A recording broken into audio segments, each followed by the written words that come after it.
The rugged wilderness of the Alaskan mountains was a place of breathtaking beauty and untamed danger.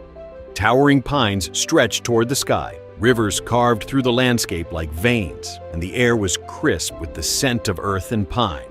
For Jake Thompson, a 32-year-old avid mountain biker and outdoor enthusiast, it was paradise. He had spent years exploring the trails, pushing his limits, and immersing himself in the raw power of nature. But one fateful afternoon, Jake's love for adventure would thrust him into a life-or-death situation that would change him forever.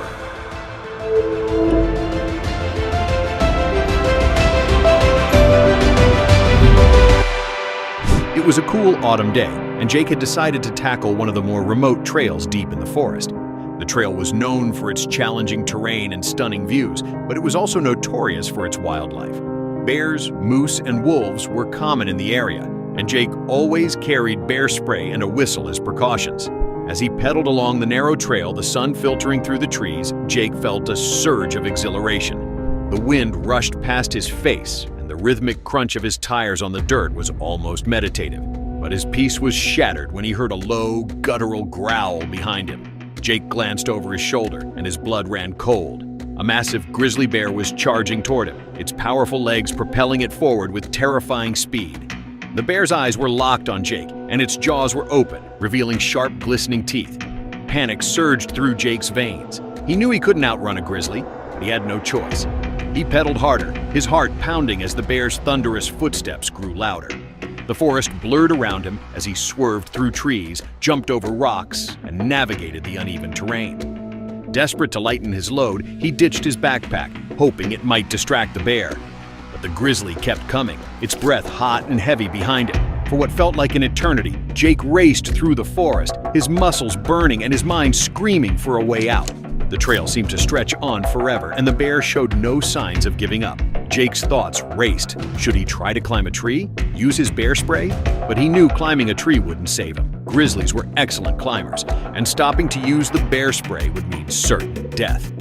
Just as Jake thought he couldn't go any further, he spotted a small ranger's cabin in the distance. It was a miracle, a tiny, weathered structure nestled in a clearing.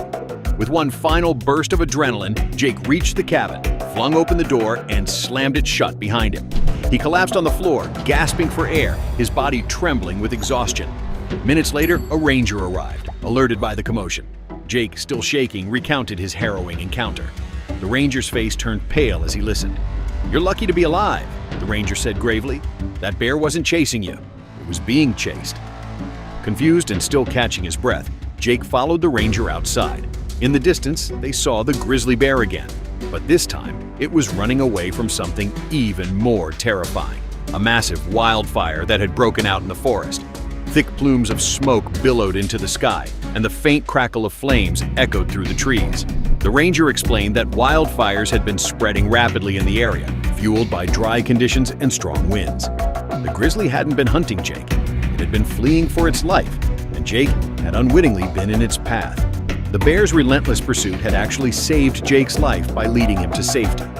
As the reality sank in, Jake felt a mix of relief and awe. He had been terrified of the bear, but in the end, it had been a lifeline. The ranger and Jake quickly evacuated the area, joining other wildlife and forest service teams to monitor the fire. In the days that followed, Jake couldn't stop thinking about the encounter. He realized how easily he had misjudged the situation, assuming the bear was a threat when it was simply trying to survive. The experience left him with a profound respect for nature and its unpredictable power. But the story didn't end there. A few weeks later, Jake returned to the trail to retrieve his abandoned backpack. As he hiked through the forest, he noticed something strange, a series of deep claw marks on the trees leading away from the trail. Curious, he followed the marks, which eventually led him to a hidden cave. Inside the cave, Jake found the remains of a grizzly bear's den. Scattered around the den were bones, fur, and other signs of life. But what caught Jake's attention was a small, whimpering sound coming from the back of the cave. Coming from the back cautiously, Jake approached and found a lone grizzly cub, barely a few months old. The cub was weak and malnourished, its fur matted and dirty. Jake realized that the bear that had chased him must have been the cub's mother, desperately trying to protect her young from the fire. Overcome with emotion, Jake carefully wrapped the cub in his jacket and carried it out of the cave. He contacted the local wildlife rescue center, who took the cub in and nursed it back to health. The cub, named Ember, became a symbol of hope and resilience for the community. Jake's story spread quickly, captivating everyone who heard it. It became a tale of survival, unexpected heroism, and the delicate balance between humans and wildlife. To this day, Jake looks back on that ride with a mix of fear and gratitude, knowing that sometimes even the most terrifying moments can lead to miracles. If you found this story touching and inspiring, please like the video, share it with others, and leave your thoughts in the comments. Thank you for following along, and we'll see you next time for more uplifting tales.